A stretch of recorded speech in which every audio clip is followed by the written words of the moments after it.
നമ്മളവിടുന്ന് വാപ്പ മരിച്ചിട്ട് ഒരു കുട്ടിയുള്ള അമ്മ കഷ്ടപ്പെട്ട് മോളെ പോറ്റി വളർത്തി.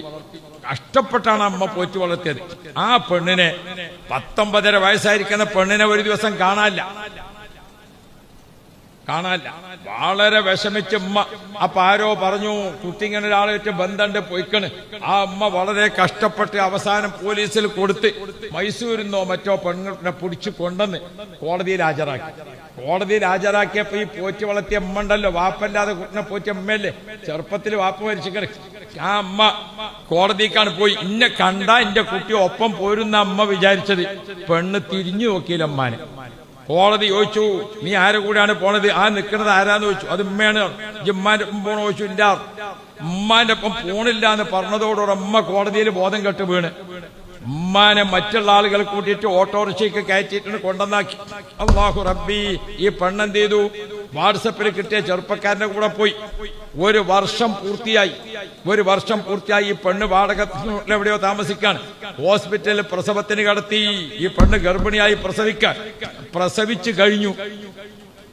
കഴിഞ്ഞു. ഈ ഉമ്മ ഇതൊന്നും ആർക്കും ഉമ്മക്ക് വിഷമിച്ച് കഴിയാണ്. പ്രസവം കഴിഞ്ഞിട്ട് കുട്ടിനെ സിസ്റ്റർമാര് ഇവന് കൊണ്ടുവന്ന് കാണിച്ചു കൊടുത്തു. കുട്ടിനെ ഒരു നോക്ക് കണ്ടുങ്ങാണ്ട് ഓനാണ് പോയതാ. പിന്നെ ഓന്റെ ഒരു അഡ്രസ്സും ഇല്ല. എന്താ സംഗതി? പ്രസവിച്ചു നോക്കുമ്പോ കുട്ടിക്ക് മുച്ചിരിങ്ങൊക്കെ മനസ്സിലായി. ഈ മുകൾ ഭാഗത്തെ ചുണ്ട് രണ്ടും ഇങ്ങനെ വേറിട്ട് നിൽക്കാണ്. മനസ്സിലായോ? മൂക്കിന്റെ ഈ പാലുണ്ടല്ലോ, ഇതിങ്ങനെ പൊന്തി നിൽക്കാൻ. ഈ കുട്ടിന്റെ മുഖം ഇങ്ങനെയാണ് എന്ന് കണ്ടപ്പം അപ്പാണ് പോയതാണ് കുട്ടിന്റെ വാപ്പ. പിന്നെ ഓനെ എവിടെ ആകെ വളർത്തുള്ള തെളിവെന്താ? ഒരു മൊബൈൽ ഫോണാണ്.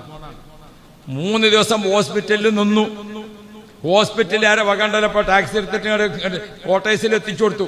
കോട്ടേഴ്സിൽ ആ പെണ്ണ് പ്രസവിച്ച് കിടക്കുന്ന പെണ്ണ് ശുശ്രൂഷിക്കാൻ ആളില്ല, ഭക്ഷണം കൊടുക്കാൻ ആളില്ല, മരുന്ന് കൊടുക്കാൻ ആളില്ല. കോട്ടേഴ്സിൽ താമസിക്കുന്ന മറ്റ് പാവങ്ങൾ വല്ലപ്പോഴും വല്ലതും കൊടുക്കും. അവസാനം ആ കോട്ടേഴ്സ് നിൽക്കുന്ന സ്ഥലത്തെ മഹല്ല് കമ്മിറ്റി ഇതറിഞ്ഞു. അവരിടപെട്ടു. ആ അഡ്രസ്സും മറ്റുമൊക്കെ ചോദിച്ചിട്ട് ഇപ്പുറത്തെ മഹല്ലത്തിൽ വന്ന് ഉമ്മാന്റെ അടുത്ത് വന്നു. ആ അമ്മാനോട് വന്നിട്ട് ഈ പെണ്ണുങ്ങളെ മകളാണോ എന്ന് ചോദിച്ചു. ആന്ന് പറഞ്ഞു. എന്നാ ഓളിപ്പം ഇങ്ങനെ വല്ലാത്തൊരു കഷ്ടപ്പാടിലാണ്. അപ്പ അമ്മ പറഞ്ഞു, കഷ്ടപ്പെട്ടോട്ടെ, നിങ്ങൾ നോക്കിക്കോളിയും, എനിക്കാ മകളെ വേണ്ട.